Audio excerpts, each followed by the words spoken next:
Biblia de Jerusalén. El Evangelio según San Marcos. El Evangelio de Marcos se divide en dos partes complementarias. En la primera, capítulo 1, versículos 2, 9 y 10, se nos dice quién es Jesús de Nazaret, el Cristo, el Rey del nuevo pueblo de Dios, según la profesión de fe de Pedro en el capítulo 8, versículo 29. Pero ¿cómo es posible que Jesús sea este rey habiendo tenido que morir por instigación de los jefes del pueblo judío? Es que él era hijo de Dios, lo que implicaba una protección de Dios sobre él para rescatarle de la muerte. La segunda parte, capítulo 9, versículos 14, 16 y 18, nos orienta poco a poco hacia la muerte de Jesús, pero culmina en la profesión de fe del centurión. Verdaderamente, este hombre era hijo de Dios. Capítulo 15, versículo 39. Confirmada por el descubrimiento del sepulcro vacío, prueba de la resurrección de Jesús. Este plan está indicado desde la primera frase escrita por Marcos, comienzo del Evangelio de Jesucristo, Hijo de Dios. Salvo algunas piezas más o menos aberrantes, la primera parte del Evangelio está muy bien estructurada. Como en una especie de prólogo, en el capítulo 1, versículo 2 al 20, el lector asiste en primer lugar a la investidura real de Jesús, después que el Bautista haya anunciado su venida. Capítulo 1, versículos 2 al 11. La voz celeste se dirige a él fundiendo Salmos capítulo 2, versículo 7 e Isaías capítulo 42, versículo 1. Jesús es instituido rey.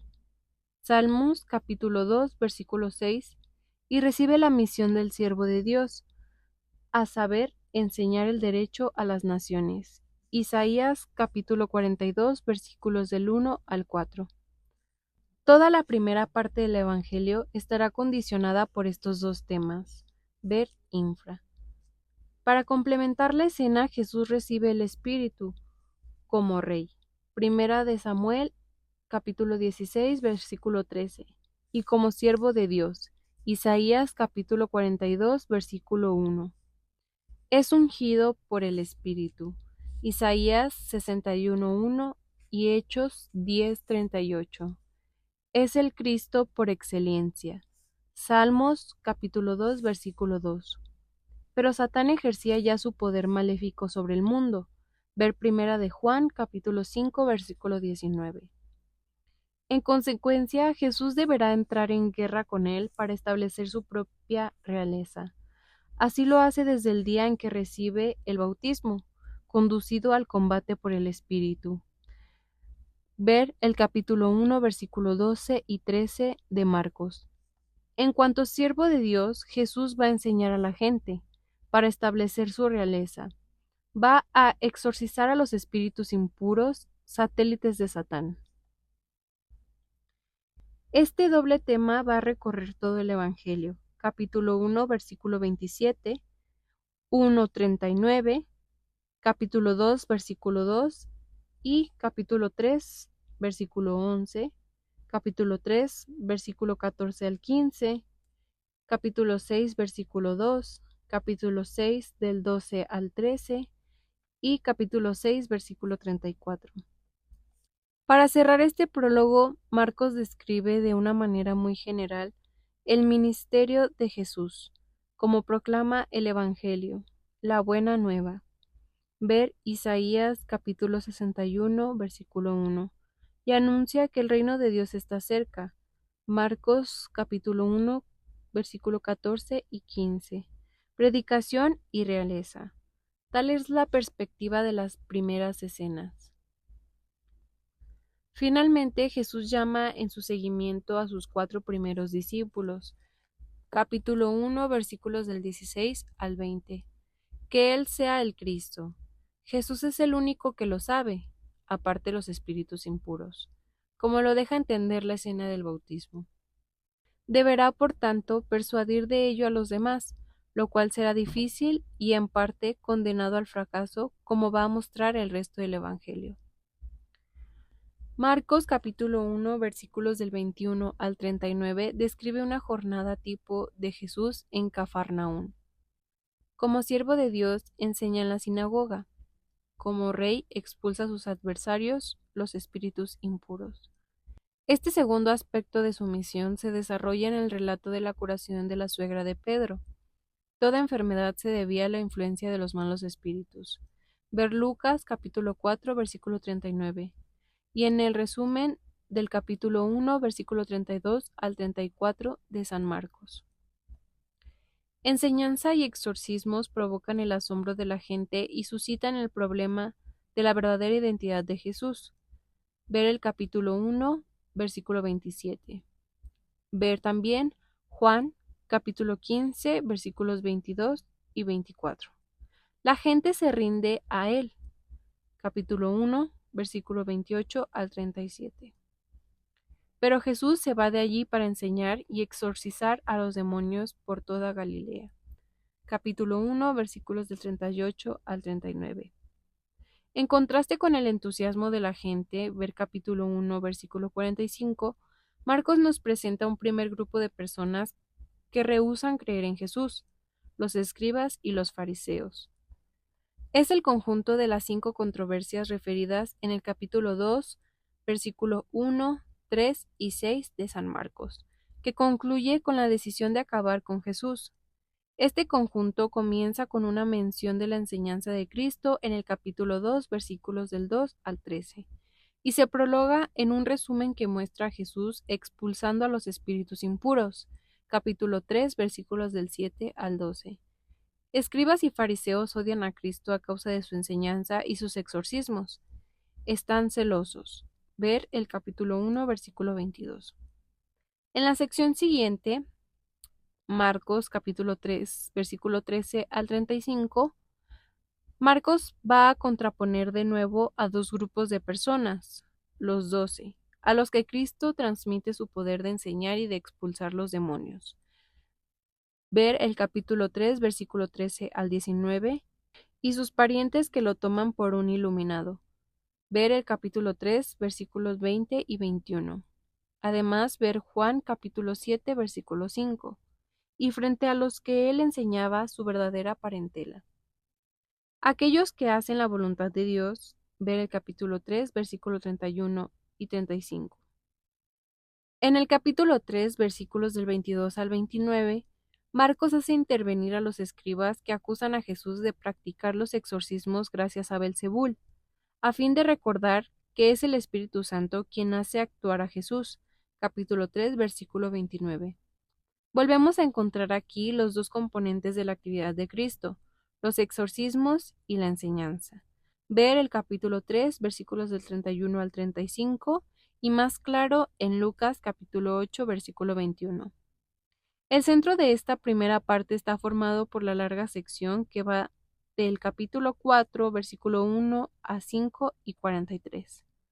Hasta aquí, Marcos ha representado a Cristo enseñando y expulsando los demonios, pero sin dar muchos detalles. Lo va a hacer ahora. En primer lugar, explica cómo enseñaba a Cristo. Capítulo 4, versículo 1 y 2, en forma de parábolas sobre el reino de Dios, de las que da 5 ejemplos. Capítulo 4, versículos del 3 al 34. Seguidamente se extiende en 4 milagros realizados por Jesús. La tempestad calmada. Capítulo 4, versículos del 35 al 41, asimilada a un exorcismo. Comparar capítulo 4, versículos 34 y 41 con el capítulo 1, versículos 25 y 27. El exorcismo del poseso de Gerasa, capítulo 5, versículos del 1 al 20.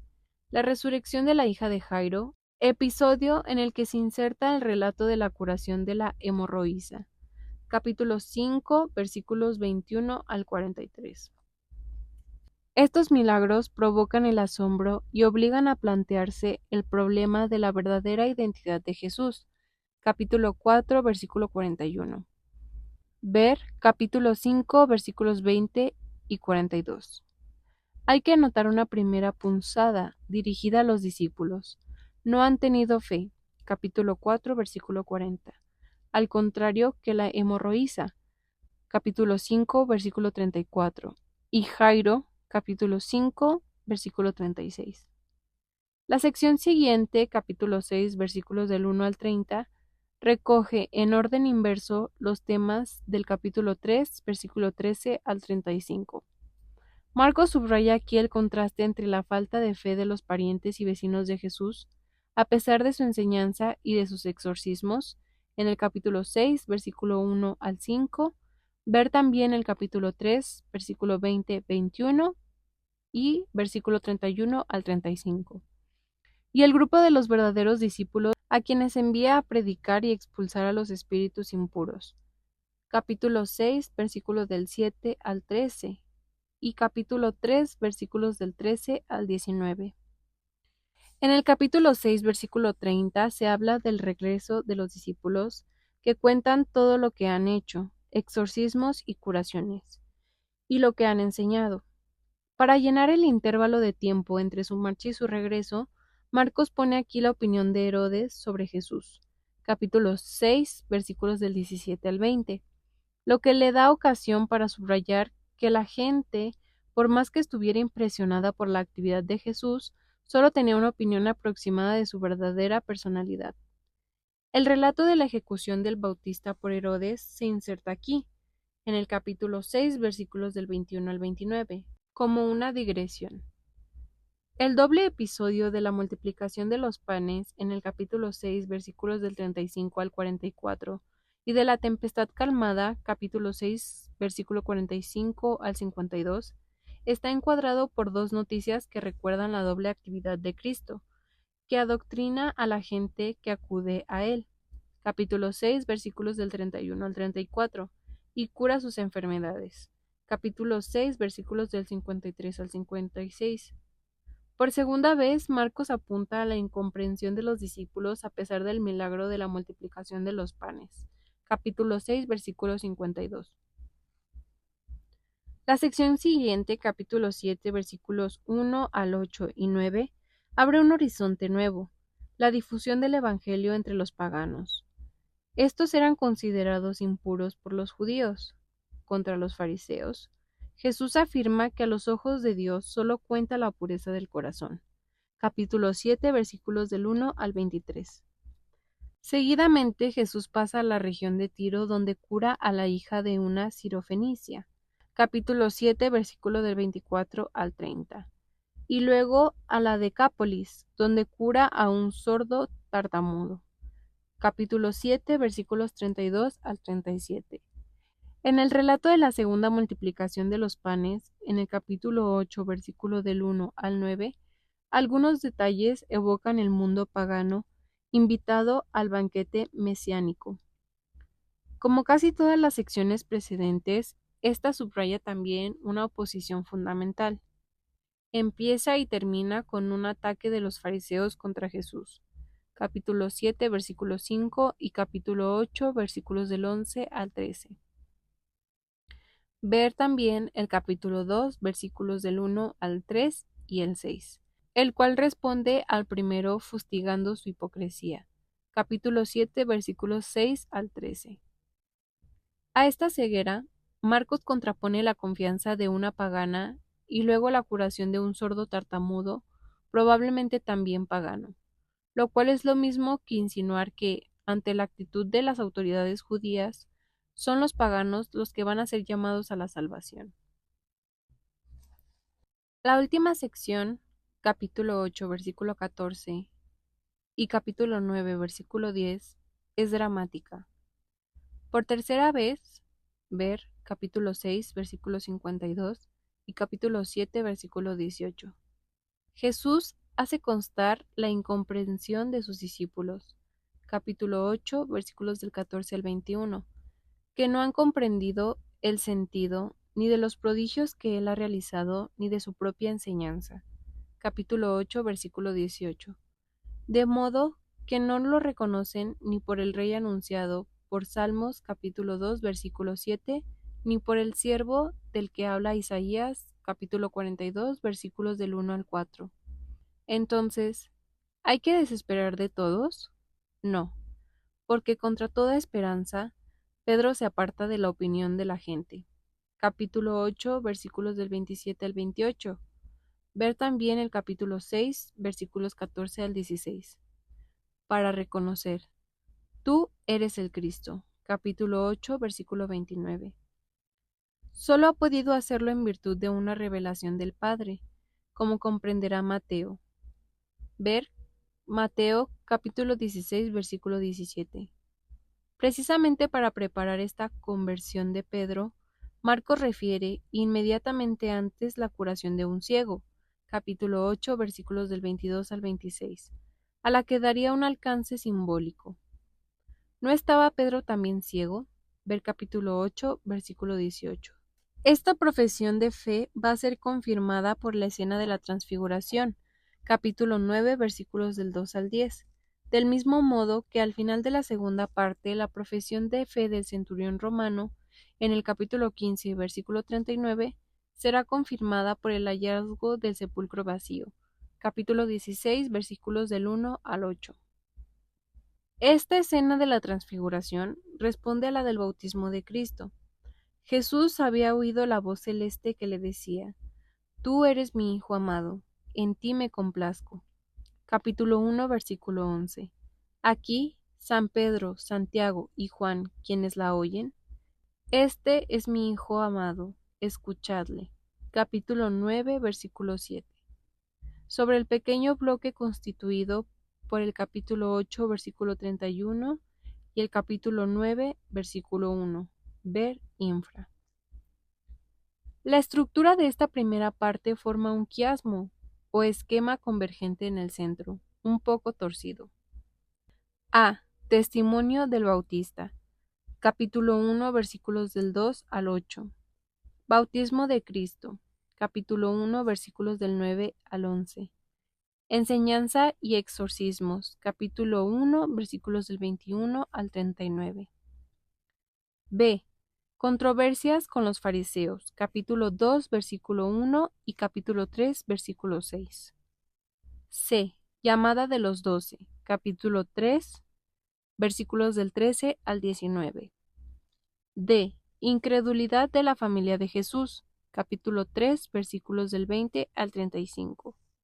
E. Enseñanza y exorcismos, capítulo 4, versículo 1 y capítulo 5, versículo 43. D. Incredulidad de los vecinos de Jesús. Capítulo 6, versículos del 1 al 6. C'. Misión de los 12. Capítulo 6, versículos del 7 al 13 y 30. Multiplicación de los panes. Capítulo 6, versículos del 34 al 44. B'. Hostilidad de los fariseos. Capítulo 7, versículos del 5 al 13 y capítulo 8, versículos del 11 al 13. Los gentiles llamados a la salvación. Capítulo 7, versículos 14 y capítulo 8, versículo 9. A'. Profesión de fe de Pedro. Capítulo 8, versículos del 27 al 30. Y la transfiguración. Capítulo 9, versículos del 2 al 10. La segunda parte del Evangelio no está tan bien estructurada, más bien procede por toques sucesivos para desarrollar dos temas conexos. La paradoja de Jesús al tener que pasar por la muerte antes de reinar, y las condiciones requeridas para entrar en el reino. Esta parte se une a la primera por medio de dos secciones enlace. Una está insertada en la terminación de la primera parte, en el capítulo 8, versículos 31, y en el capítulo 9, versículo 1, que contiene en germen los temas esenciales de la segunda. Jesús deberá morir antes de reinar. Primer anuncio de la pasión, capítulo 8, versículo 31. Pero su reinado es inminente. Capítulo 9, versículo 1. Para participar en él es necesario seguir a Jesús renunciándose a sí mismo. Capítulo 8, versículos del 34 al 38. Para anunciar su pasión y su resurrección, aquí lo mismo que en el capítulo 9, versículos 31 al 32, y capítulo 10, versículos del 33 al 34. Cristo se identifica con el Hijo del Hombre de Deuteronomio capítulo 7, versículos del 13 al 14. Según este texto, en efecto, este Hijo de Hombre va a recibir la investidura real junto a Dios, pero en un contexto de persecución. La segunda sección enlace se lee después del relato de la transfiguración. La voz celeste mandaba escuchar la enseñanza de Cristo. Capítulo 9, versículo 7. Ver también Daniel, capítulo 18, versículo 18. Jesús realiza ahora un exorcismo para expulsar al espíritu malo que atormenta a un niño. Capítulo 9, versículo 14 al 29. Enseñanza y exorcismo eran justamente las dos actividades esenciales de Cristo en la primera parte del Evangelio. En la sección siguiente, capítulo 9, versículos 30 al 49, Cristo se dedica a la enseñanza de sus discípulos. Capítulo 9, versículos 30 al 31a. De nuevo les anuncia que Él debe morir y resucitar. Capítulo 9, versículo 31b al 32. Después les da unas cuantas consignas éticas: hacerse el servidor de todos, evitar escandalizar a los que creen en Él. Si un miembro es ocasión de caída, arrancarlo para poder entrar en la vida o en el reino.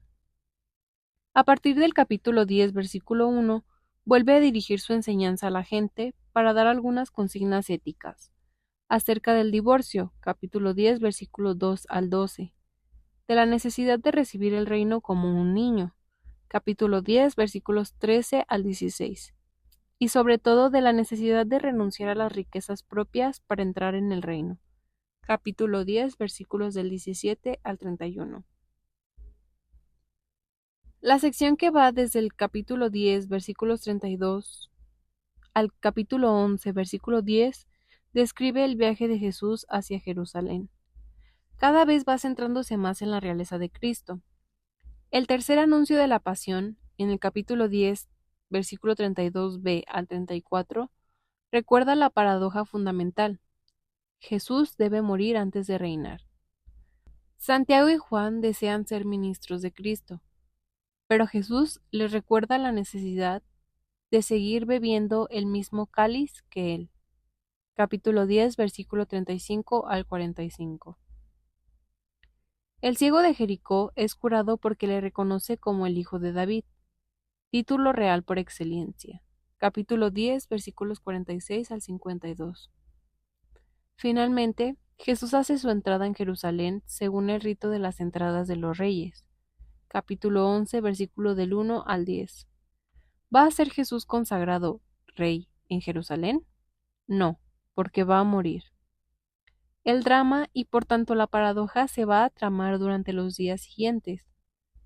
Los sumos sacerdotes y los escribas deciden la muerte de Jesús, exasperados por la expulsión de los vendedores del templo, en el capítulo 11, versículos 15 al 18. Jesús se niega a responderles cuando le preguntan en virtud de qué poder obra así, en el capítulo 11, versículos del 27 al 33. La parábola de los enviados a la viña vuelve a excitar su ira. Capítulo 12, versículos del 1 al 12. Los fariseos tratan de perderle, tanto a los ojos del poder romano como delante de la gente, preguntándole si es lícito pagar el tributo al César, en el capítulo 12, versículos del 13 al 17. Nueva controversia con los saduceos a propósito de la resurrección. Capítulo 12, versículos del 18 al 27. Un claro en la tempestad que ruge. Uno de los escribas, los enemigos encarnizados de Jesús, dialoga con Cristo acerca del mandamiento mayor y oye decir que no está lejos del reino de Dios. Capítulo 12, versículos del 28 al 34. Pero es una excepción, y Jesús se encara con ellos ridiculizando su enseñanza. Capítulo 12, versículos del 35 al 37, y fustigando sus vicios. Capítulo 12, versículos del 38 al 40. Al anunciar la ruina del templo, en el capítulo 13, versículo 1 y 2, es decir, la ruptura de la alianza entre Dios y su pueblo, Jesús no hace sino precipitar los acontecimientos trágicos. Ver capítulo 14, versículo 58. Pero da también la solución de la paradoja. El Hijo del Hombre volverá para reunir a los elegidos a fin de tomar el nuevo reino. capítulo 13, versículos del 24 al 27. Para referir los acontecimientos que van a llevar a Cristo hacia la cruz, Marcos sigue la tradición común, capítulo 14 y 15, pero subrayando el hecho de que Jesús será abandonado de todos. Las autoridades judías temen a la multitud que era favorable a él, capítulo 11, versículo 18, capítulo 12, versículos del 12 al 37, pero consiguen reducirla gracias al episodio de Barrabás, capítulo 15, versículos del 6 al 15. Los discípulos, que no han entendido una palabra de la paradoja de la muerte de Jesús, capítulo 8, versículos 32 al 33, capítulo 9, versículos 9 y 10, y capítulo 9, versículo 32.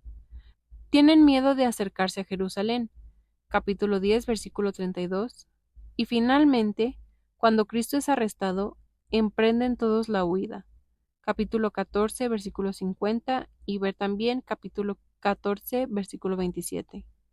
Después de un simulacro de resistencia, capítulo 14, versículo 47. Como un rey de mascarada, Jesús es entregado a la muerte por Pilato. Ver capítulo 15, versículos 2, 9, 12, 17 y 20. Y escarnio supremo muere en la cruz, mientras una inscripción le proclama Rey de los Judíos. Capítulo 15, versículo 26. Pero él escarnecido, ¿no es acaso Dios que le había consagrado rey en el momento del bautismo en el Jordán? No. El centurión romano le proclama justo después de verle expirar. Verdaderamente este hombre era hijo de Dios. Capítulo 15, versículo 39. Como bien lo ha entendido Lucas, capítulo 23, versículo 47, es una alusión a Sabiduría, capítulo 2, versículo 18. Si el justo es hijo de Dios, Él lo rescatará y lo librará del poder de sus adversarios. El día de Pascua, el ángel confirmará esta profesión de fe del centurión. Jesús ha resucitado. Marcos, capítulo 16, versículo 6. Por cuanto Él es hijo del hombre, ha recibido la investidura real a Dios. Daniel, capítulo 7, versículos del 13 al 14. Y volverá para reunir a los elegidos. Capítulo 13, versículo 26, en el reino de Dios. Es dentro de este contexto general como hay que interpretar el secreto mesiánico, tal del agrado de Marcos, que Jesús impone ya a los espíritus impuros. Capítulo 1, versículos del 25 y 34, capítulo 3, versículos del 11 al 12, ya a los discípulos después de la transfiguración. Capítulo 9, versículo 9, ya a las personas a las que cura. Capítulo 1, versículo 44, capítulo 5, versículo 43, capítulo 7, versículo 36 y capítulo 8, versículo 26. Los judíos esperaban un Cristo que los libraría de la ocupación romana. Por ello, Jesús quiere evitar ser la ocasión de una sublevación popular contra los romanos, que sería contraria a la misión que él ha recibido de Dios. Ver Juan capítulo 6, versículo 14 y 15. Este análisis del Evangelio de Marcos cuestiona una vez más la noticia de Papías. Marcos habría puesto por escrito la catequesis de Pedro, tal como él la daba según las circunstancias, y por tanto, sin orden. No sería él, por tanto, quien habría compuesto un evangelio tan bien estructurado, sobre todo en su primera parte. Pero el problema es sin duda más complejo. En efecto, se comprueban en Marcos duplicados advertidos ya desde hace tiempo. Enseñanza de Jesús en Cafarnaún. Capítulo 1, versículos del 21 al 22 y versículo 27. Y en su patria, capítulo 6, versículo 1 y 2. Narrada en términos semejantes. Dos relatos de la multiplicación de los panes, capítulo 6, versículo 35 al 44 y capítulo 8, versículos del 1 al 9. Seguimos de la observación de que los discípulos no comprendieron su sentido. Capítulo 6, versículo 52, capítulo 8, versículos del 14 al 20. 2 anuncios de la pasión seguidos de la consigna de hacerse el servidor de todos. Capítulo 9, versículos 31 y 35. Capítulo 10, versículos del 34 al 43. 2 relatos de la tempestad calmada. Capítulo 4, versículos del 35 al 41. Capítulo 6, versículos del 45 al 52. 2 apuntes sobre la actividad de Jesús para con los niños. Capítulo 9, versículo 36 y capítulo 10, versículo 16. En consecuencia, el Marcos actual habría o fundido 2 documentos diferentes o completado un documento primitivo por medio de tradiciones paralelas. El Marcos del que habla Papías podría ser entonces uno de los 2 documentos básicos, considerablemente retocado y modificado en el Marcos actual.